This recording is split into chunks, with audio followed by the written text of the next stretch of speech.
The room is thick with tension, the air almost crackling. The debate hall is packed, the lights bright, the cameras rolling. But it's not the buzz of the press that dominates the space, it's the weight of the moment. Ted Cruz, standing behind the podium, his face locked in that trademark, smug smirk.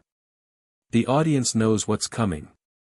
They've seen this before, the rehearsed lines, the predictable defiance. But today is different. He leans forward into the microphone, eyes locking onto Lindsey Graham across the stage. The buzz of the crowd settles, waiting for the next round in this long-fought battle. And then Cruz speaks, loud, clear, and with venom. You've lost your way, Lindsey. You're no longer the fighter you once claimed to be. What happened to you? Was it the polls? The fundraising? Or were you always just a puppet for the corporate elite? The audience is stunned into silence. Graham's jaw tightens, a flicker of surprise crossing his face before he masks it. The words hit hard. They sting. He wasn't expecting this, not like this, not in front of all these cameras, not with the nation watching. Cruz's accusation hangs in the air like a cold, sharp blade. The room is quiet, too quiet. A moment suspended in time. And then, Graham stands. He's visibly shaken, but his voice remains steady, calculated. You want to talk about losing our way, Ted? Maybe you should look in the mirror. This isn't about polls, or donations. This is about what's best for the American people. Something you've clearly forgotten in your quest for headlines and soundbites. The tension is electric. It's a clash of ideals, but it's also personal. A deep divide, not just between two men, but two visions for America. The cameras flash. The press is already texting, tweeting, the story unfolding in real time. It was a moment that would change the future of America forever. Cruz had just thrown the first punch, but Graham wasn't backing down. And in that instant, the world held its breath. What happens next? Everyone in the room is about to find out. The room still hums with a low buzz, a murmur of disbelief. The cameras continue to roll, but it's no longer just about the men on stage. It's about the country. It's about every person who's ever felt the tremors of gun violence ripple through their lives. Every mother who's lost a child to an assault rifle. Every teacher who wonders if their classroom will be the next scene of a nightmare. Outside the debate hall, protests have begun to surge across the country. People are marching in the streets, chanting for reform. #EndGunViolence trending on every social media platform, from Instagram to Twitter, urging Congress to finally act. But inside this room, the two men who are supposed to represent the interests of the American people, the ones entrusted to protect and serve their constituents, are locked in a fierce battle over one of the most divisive issues in the nation's history. The national pulse is undeniable. Gun violence has reached unprecedented levels, and the public is demanding action. The latest polls show an overwhelming 70% of Americans in favor of some form of stricter gun control, with a sharp increase in support from younger voters, suburban women, and communities of color. For the first time in years, it seems as if the tide is shifting. This might be the moment to finally make a change.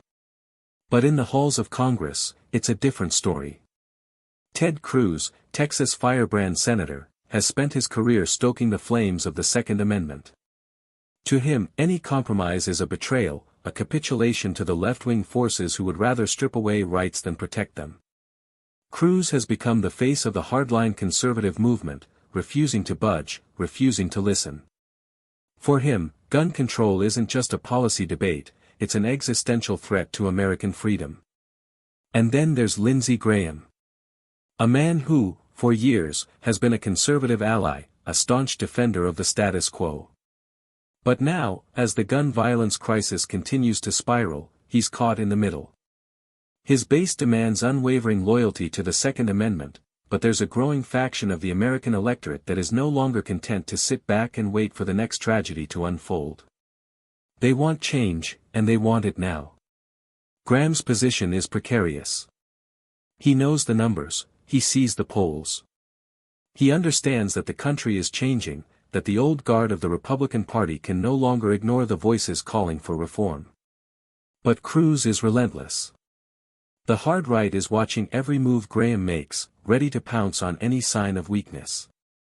This wasn't just a clash between two senators, the commentator on the screen says, her voice tinged with anticipation. This was a battle over the soul of the Republican Party, and the future of American gun policy. The stakes are high. The entire GOP is at a crossroads. They've spent decades defending the sanctity of the Second Amendment with fierce loyalty, often to the detriment of public safety. Now, as public opinion shifts, the party is faced with a difficult choice: continue down the path of resistance, or find a way to balance the demands of gun rights with the demands for reform. Graham's dilemma is clear. If he bends too far toward compromise, he risks alienating his base, losing the hard-right voters who are the bedrock of the Republican Party. But if he stays locked in the same rhetoric as Cruz, he'll be left behind as the rest of the nation moves forward. Cruz, on the other hand, knows exactly where he stands. He's betting his future on the idea that the American people will always choose freedom over regulation. But what if he's wrong? What if this debate isn't just about politics? What if it's about the survival of a movement, a vision for the future of the country? The country is watching. And what happens in this room will set the stage for the next chapter of American politics. Will the Republican Party hold fast to its roots, or will it bend to the will of the people? What happens next could change everything. Ted Cruz is no stranger to controversy. For years, he's played the role of the unyielding champion of conservative values, a firebrand senator who has turned his defiance into a political brand. Born in Calgary, Canada, to a Cuban father and an American mother, Cruz's rise to power has always been marked by a fierce commitment to ideological purity, a commitment that has both elevated him to the heights of political prominence and earned him the ire of countless enemies. In Texas, Cruz's persona was forged in the heat of battle. He came out swinging as a young, ambitious lawyer who wasn't afraid to challenge the establishment. His first major political victory came in 2012, when he won a stunning victory in the Texas Senate race, defeating the state's lieutenant governor, David DeWerst. Cruz's rhetoric was as sharp as a knife. He branded himself as the true conservative, a man who wouldn't bow to Washington elites. His victory wasn't just about policy, it was about identity. Cruz made his name by staking his claim as the ultimate defender of the conservative agenda, positioning himself as the lone warrior fighting against the forces of compromise. From the beginning, Cruz's political ambitions were clear. He wasn't just another politician, he was a soldier in a war for the soul of America. His platform? A staunch defense of the Second Amendment, unwavering opposition to any form of gun control, and a promise to keep America safe from what he saw as the creeping reach of federal overreach. It was a message that resonated in Texas, where gun culture is ingrained in the state's very identity.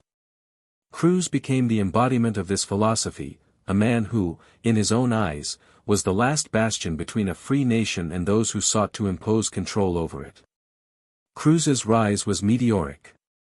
But the persona he carefully crafted, of the fearless defender of American values, was never truly without its contradictions. Beneath the surface of his ideological purity lay a political strategist who knew how to play the game. Cruz knew that controversy was the quickest path to power.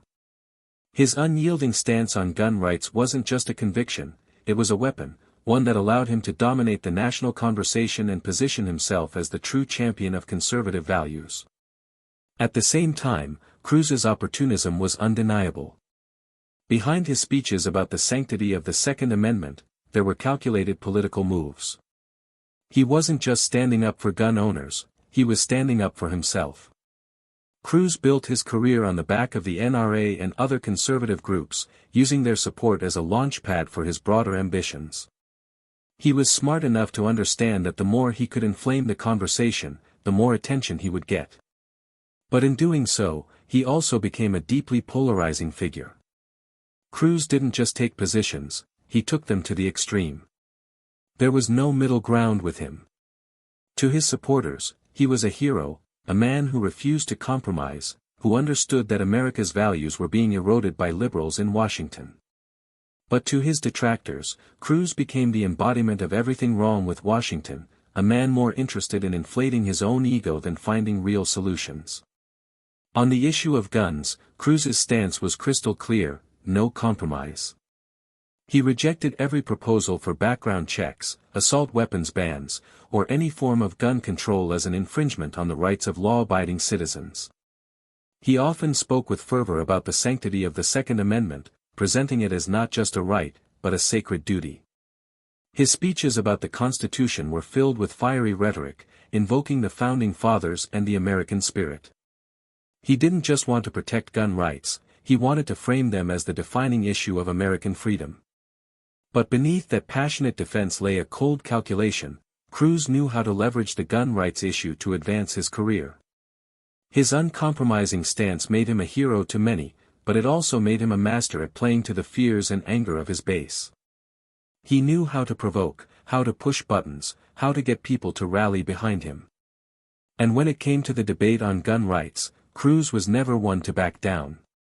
In this debate, Cruz wasn't just defending gun rights, he was defending a piece of his very identity.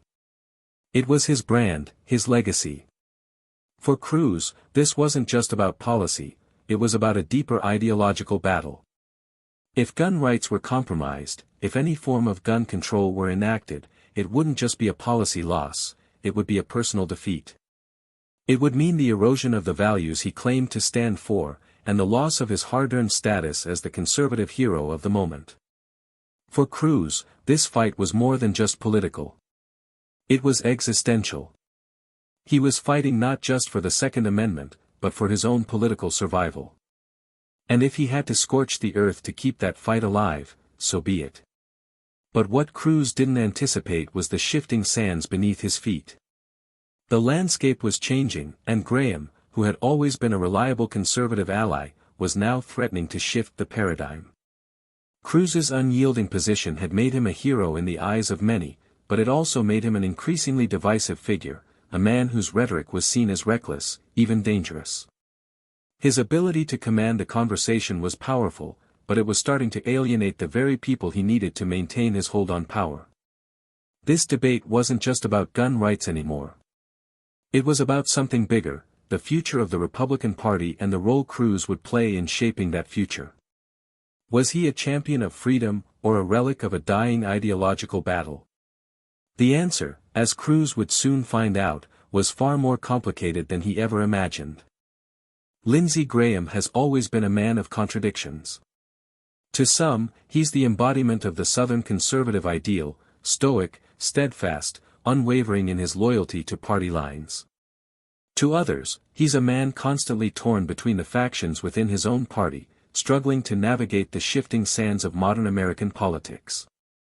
Born in the small town of Central, South Carolina, Graham was raised with a strong sense of duty and honor. The son of a bartender and a waitress, he learned early that hard work, loyalty, and service were the foundations of success. The military became his path forward. His time in the Air Force taught him discipline, sacrifice, and the value of national security. It wasn't long before Graham's pragmatic nature took shape. He was no ideologue, but a realist, a man who understood that the world didn't always bend to one's ideals. Sometimes, you had to make the hard choices, the compromises, to ensure that your country, and your party, moved forward. When Graham entered the Senate in 2003, he quickly established himself as a voice of reason in an increasingly polarized political landscape. His reputation grew as someone who wasn't afraid to work across the aisle, someone who would go toe-to-toe with the Democrats when necessary but also advocate for pragmatic solutions. On national security, military spending, and foreign policy, Graham was unyielding. He believed that American strength abroad started with strength at home, and he was a tireless defender of military families, veterans, and the armed forces. But it wasn't just foreign policy where Graham sought to break the mold. On domestic issues, Graham showed a willingness to push for compromise, something rare among his more hardline peers. It was this willingness to reach across the aisle that would both define his career and draw the ire of many of his conservative colleagues. Gun rights, however, was an issue Graham had never fully embraced with the fervor that defined many in his party. For years, Graham had maintained a cautious, measured approach.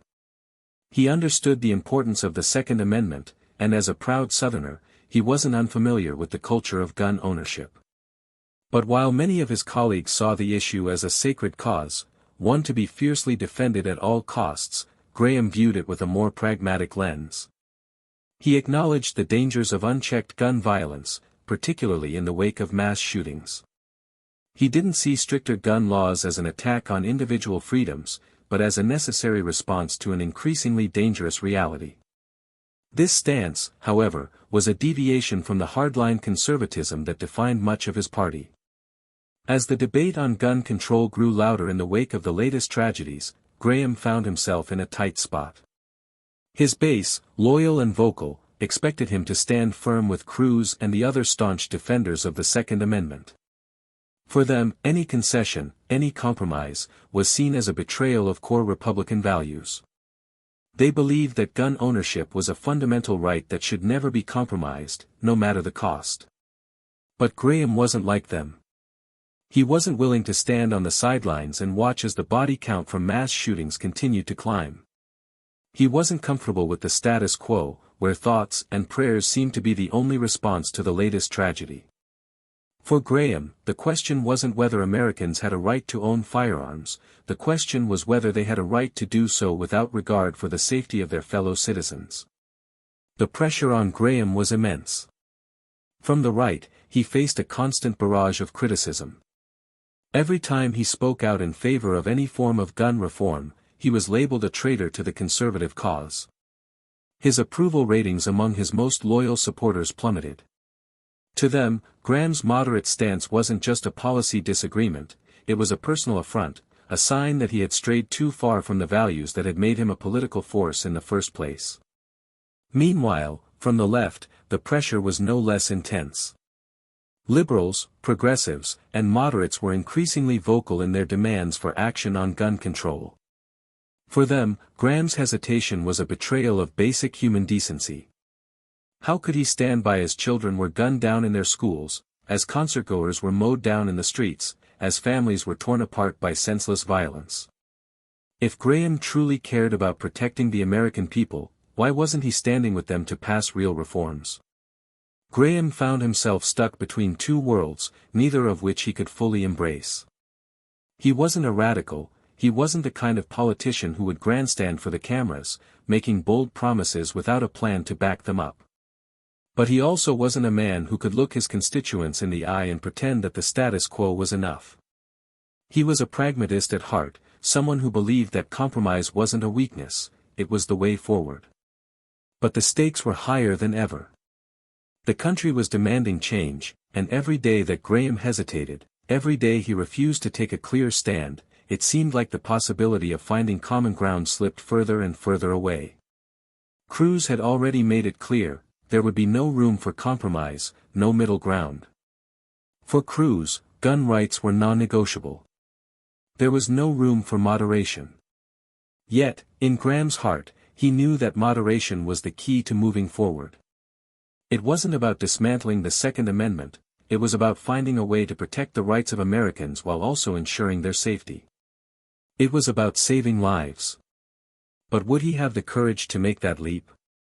Would he risk his political future to take a stand against the hardline right, knowing that doing so would likely cost him the loyalty of his base?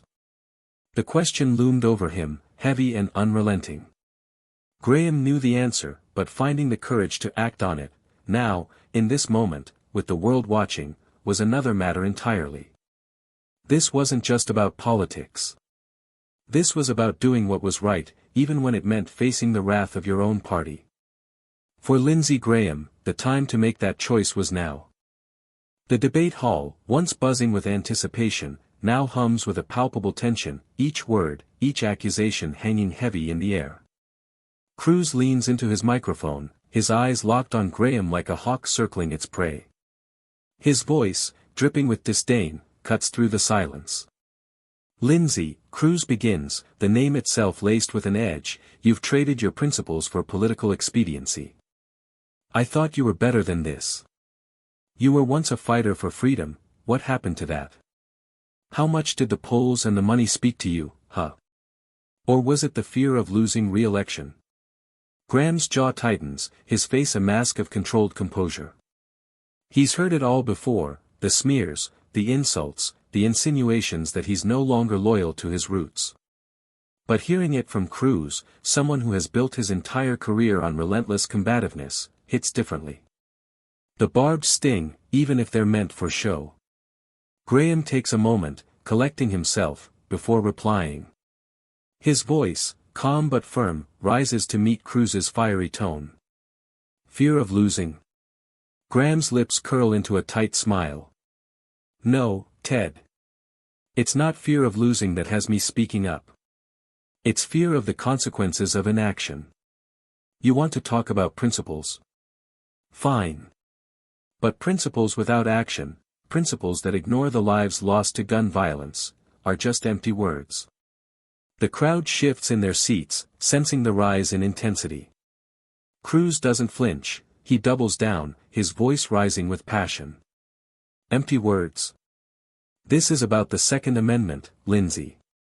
It's about defending the Constitution. It's not about bending to the will of some liberal agenda or trying to appease the media. You can't play both sides on this. You're weak. You're folding under the pressure of polls and political correctness. This isn't what America stands for. Graham's pulse quickens. Cruz's attacks are relentless, personal now.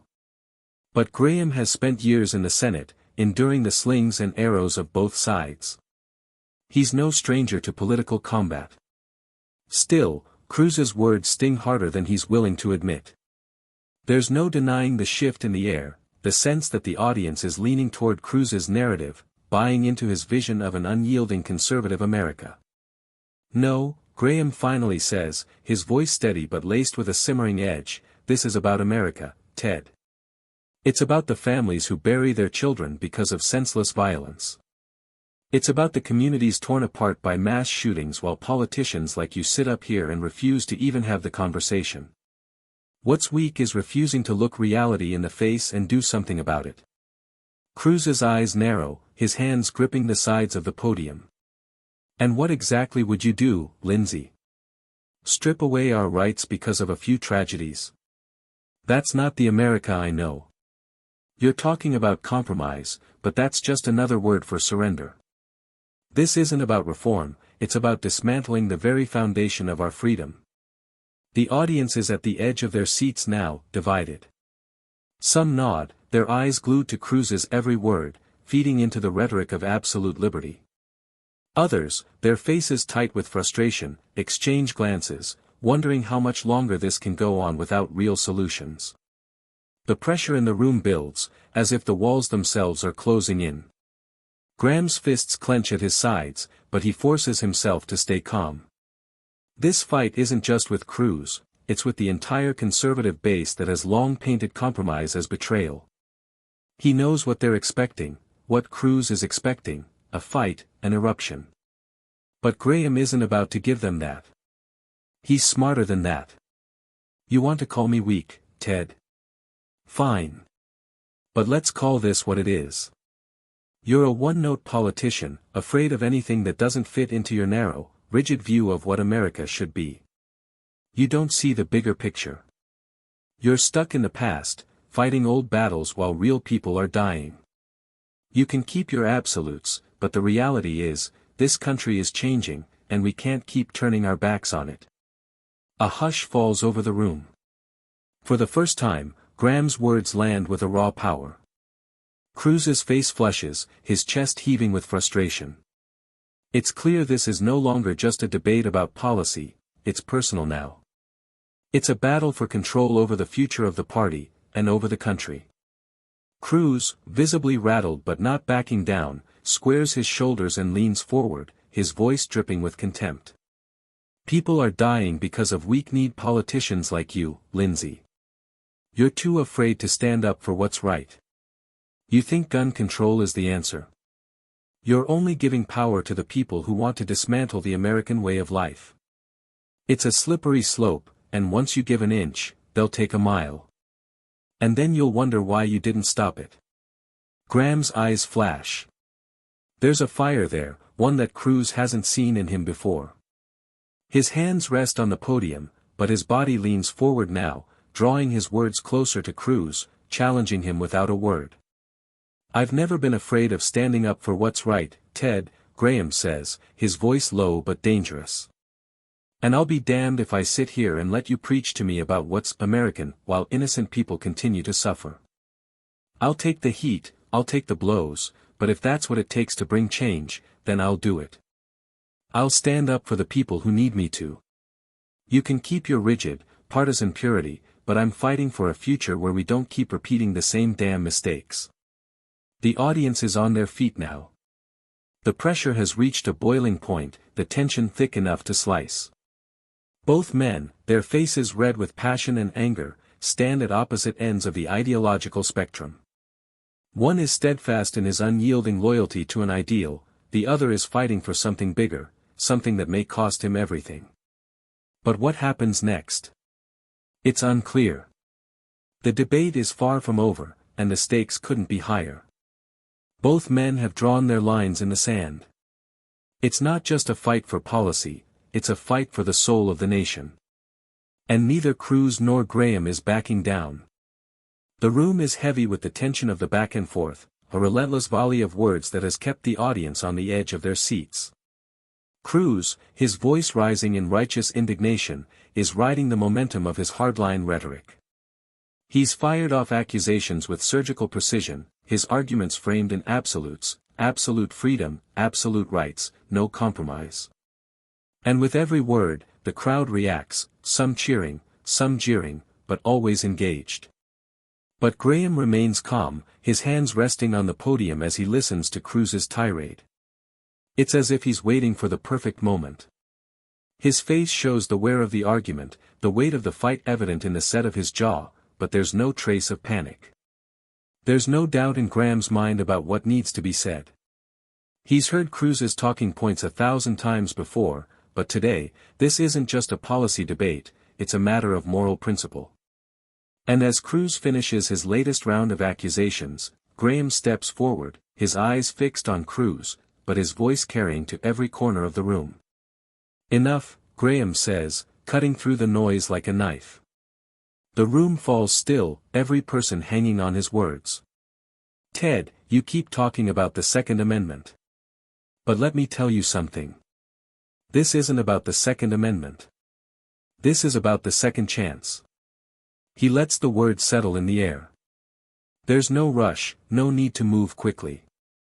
The audience is hooked now, waiting for what comes next. Cruz's chest heaves, but Graham isn't looking at him anymore. He's looking at the people in the room, at the millions watching from their homes, their phones, their computers. Graham's voice lowers, becoming more deliberate, more personal. It's not about the right to bear arms, Ted. It's about the right to live without fear. It's about parents not having to wonder whether their kids are coming home at the end of the day. It's about people going to work, going to school, living their lives without fearing that the next gunman is going to walk through the door. He takes a step forward, his tone now steady but powerful.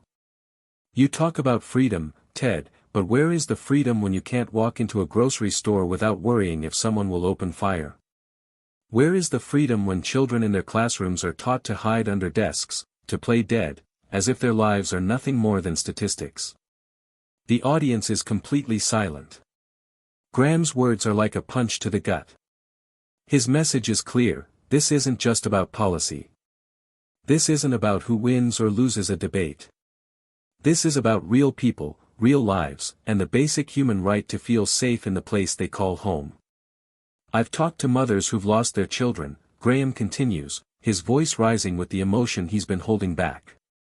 I've sat with fathers who can't sleep at night because they know they'll never get to see their little boy's face again. And I've listened to survivors who wake up every day in terror, knowing they'll never be the same. They're not asking for political points. They're asking for us to act. To do something before another life is lost. The room is still. The crowd, once split between the hardliners and those who hoped for a change, is now transfixed, their eyes locked on Graham as he speaks. His words resonate, genuine, raw, and without the veneer of political calculation that so often coats debates in Washington. This is personal. This is human. Graham pauses, letting the silence linger. He doesn't need to rush this moment. The weight of his words is enough to carry the argument forward. It's not about restricting rights, Ted, Graham finally says, his voice soft but firm, it's about ensuring that every American has the right to a future. A future where they don't have to worry that the next moment will be their last. That's what this is about. That's what we should be fighting for. That's the kind of America I want to live in. And I know it's the kind of America the majority of Americans want, too. He steps back, letting the finality of his statement hang in the air, letting it settle on the audience. Cruz's expression falters for just a moment, a flicker of surprise, perhaps even doubt. He wasn't expecting this. This wasn't the Cruz-Graham debate he prepared for. Cruz is used to being the dominant voice in these exchanges, the one who commands attention with fire and fury. But Graham has just turned the tables, moving the debate away from the ideological battleground and placing it squarely in the realm of human decency. The room is still silent. There's no immediate applause, no cheering, just the quiet realization that Graham has shifted the conversation. He's brought it home. And as the silence stretches, it's clear, Graham's message is resonating. The debate has changed. Cruz is caught off guard, momentarily lost for words. This wasn't the kind of attack he was expecting, not the kind of challenge that can be easily brushed aside with another fiery retort. Graham has reached into the heart of the issue, appealing to something deeper than political posturing. Social media begins to buzz. On Twitter, on Facebook, on every platform, clips of Graham's words start to circulate. Hashtags like #SecondChance, #GrahamSpeaksTruth, and #SafeAmerica trend almost immediately. The story spreads like wildfire. Commentators begin to shift their tone, some acknowledging the power of Graham's argument, while others begin to question Cruz's hardline position. For the first time in the debate, the tables have turned. Cruz, now visibly rattled, tries to respond, but his words falter. His usual confidence is nowhere to be found. He stammers, looking for his footing, but the ground has shifted beneath him. The cameras flash as Graham, the seemingly more restrained figure, emerges as the true victor of the moment. Cruz's attempts to regain control only seem more desperate, more ineffective. The crowd can feel it. This is not just a moment in a debate, this is a turning point. Graham stands tall, his expression calm but resolute. The weight of what he said lingers in the air, the moral clarity of his words undeniable. In a moment that should have been Cruz's, it is now Graham's message that dominates the narrative. What happens next is clear. Cruz, the one who came into this debate with the belief that his position on gun rights would dominate, now faces an opponent who has redefined the stakes. Graham has found his voice, and the future of this debate, and perhaps the Republican Party itself, has just been irrevocably changed. The debate is over, but its echoes reverberate across the country. The aftermath unfolds with the same intensity as the confrontation itself, spreading like wildfire through the digital world. Within minutes of Graham's mic drop moment, the clips of his speech begin to flood social media. The hashtags #SecondChance, #GrahamSpeaksTruth, and #SafeAmerica dominate Twitter trends, with millions of shares, retweets, and reactions from every corner of the country. The video of his impassioned words, delivered with such raw sincerity and moral clarity, sweeps through news feeds faster than anyone could have predicted. Twitter is ablaze with reactions. I just watched Lindsey Graham SC speak truth in a way we've never heard before. This is what leadership looks like. #SecondChance, one tweet reads, accumulating thousands of likes and retweets. Another reads, Graham finally spoke to what matters. America is safer with common sense reform. #SafeAmerica. Even celebrities weigh in. Actor and activist Mark Ruffalo tweets, Lindsey Graham's speech today should be a blueprint for politicians. It's about people, not politics. Hashtag Graham speaks truth. But for every tweet praising Graham's courage, there's a counterattack from those who view his shift as a betrayal of the values they hold dear. Lindsey Graham has lost his way. Protecting Americans' rights shouldn't come at the cost of political expediency. Hashtag 2A hashtag Stand Strong, reads a post from a prominent conservative pundit. The backlash is swift, but it's clear, Graham's message is resonating with a far broader audience than Cruz's hardline rhetoric ever could. Across the political spectrum, the debate over gun control enters a new phase. Republicans, once united behind Cruz's vision of unwavering gun rights, find themselves split. Some applaud Graham's willingness to break from the party's orthodoxy.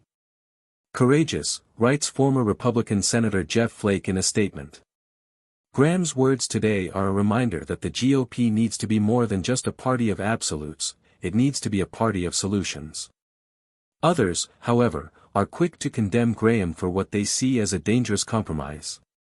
Graham has surrendered to the left, says Senator Josh Hawley, a rising star on the far right. This is not the party of Reagan. It's a party that's being held hostage by moderates who are too scared to stand for what we believe. The party is torn, caught between the old guard of absolute conservatism and a new wave of moderates calling for reform, unity, and action. On the Democratic side, Graham's remarks spark a different kind of conversation. There's praise for his newfound willingness to speak out, but also frustration that it took a debate to get him there. Better late than never, Senator Elizabeth Warren tweets, but let's be clear, gun control isn't just a debate, it's an urgent necessity. We need action now. The media frenzy escalates by the hour. Political commentators are tripping over each other to weigh in. CNN's Jake Tapper calls Graham's speech a turning point in American politics, highlighting that the senator's emotional appeal cut through the political theater and touched on the very real human cost of gun violence. MSNBC's Rachel Maddow, normally aligned with the left, acknowledges Graham's courage but warns against diluting the cause of gun control with half measures that will only ensure more people continue to die. But it's not just the political analysts weighing in. Public figures from across the media landscape also share their take on Graham's pivotal moment. Joe Scarborough, former Republican congressman and MSNBC host, praises Graham's bravery. I've been a Republican my entire life, but it's clear to me that Lindsey Graham just became the voice of the future of the GOP, one that's willing to put America first, even if it means losing the base. On the other side, Rush Limbaugh's radio show blasts Graham as a sellout to the liberal agenda, accusing him of abandoning the very essence of conservatism.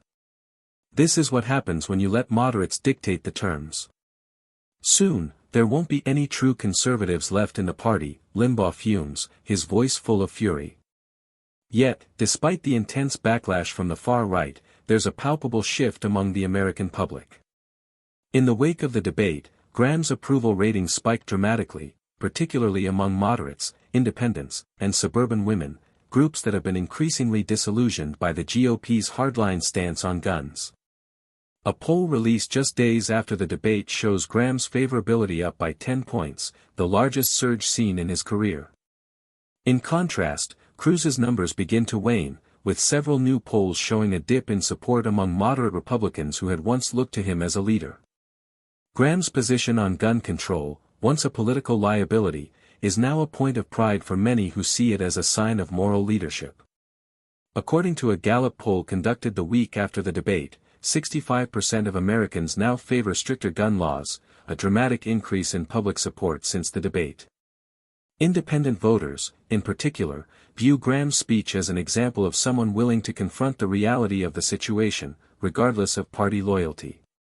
His approach, they argue, is what the country needs, a blend of moral clarity, personal courage, and a willingness to act, even when it's unpopular. Meanwhile, Cruz, who was once seen as the face of conservative resistance, now appears out of touch with the moment. His statements in the debate, once considered fierce and resolute, are now being scrutinized for their lack of empathy. He has become a symbol of a Republican Party that refuses to evolve, an ideology that ignores the clear calls for change that have reverberated across the country. The cracks in Cruz's image are beginning to show. The fallout from the debate stretches far beyond the two men on stage. This moment has not only reshaped the future of the gun control debate but also signaled a potential shift in the GOP's direction. The implications are clear: the party is no longer a monolith of hard-right conservatism. The ideological divide within the GOP is widening, and moderates like Graham are starting to hold more sway. America is watching, and the question is no longer about whether gun control will be enacted, it's about what kind of leadership the nation can expect moving forward. The debate, once limited to the halls of Congress, is now a matter of national urgency, with both sides watching to see who will take the next step. What happens next is uncertain. But one thing is clear: the political landscape has been irrevocably changed, and no one, not even Cruz, can ignore the seismic shift that Graham has just set in motion. As the debate fades into the distance, and the cameras pack away, the world holds its breath. The political storm that had raged just moments before now gives way to a quiet, heavy reflection. Lindsey Graham steps off the stage, his face set, but there's a weight in his eyes. His hands are still slightly trembling, the adrenaline of the moment finally ebbing away. His heart beats a little slower now, but the echoes of his own words, the words that had shifted the national conversation, still ring in his mind. He thinks about the mothers and fathers, the brothers and sisters, who had lost their loved ones to senseless violence. He remembers the grief in their eyes, the heartbreak in their voices. He remembers the promise he made to himself that day, that he would not be another politician who talked but did nothing. This debate, this moment, it wasn't about winning or losing in the traditional sense. It wasn't about what the polls said, or whether he'd make his party proud. It was about something deeper. It was about the responsibility he carried as a leader.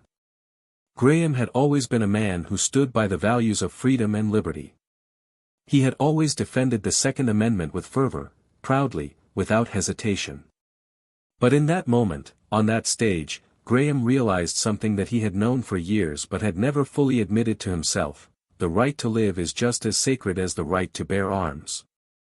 As he reflected on what had just unfolded, Graham understood that what he was advocating for wasn't just gun control, it was the preservation of life itself. It was the protection of those who couldn't protect themselves, the innocent victims who would never get to live out their futures. He had stood up, not just as a senator, but as a human being, willing to confront the ugly truths that so many refused to face. For years, Graham had been a man of compromise, pragmatic, balanced, always trying to bridge the divide. But this moment, this speech, wasn't about compromise. It was about leadership. It was about choosing what was right, even when it meant defying the party, even when it meant sacrificing the easy path. "I'll defend the Second Amendment until my last breath," he had said in the debate, his voice strong, unyielding. "But I will also fight for a future where people can walk down the street without fearing for their lives. That's the kind of America I want to live in."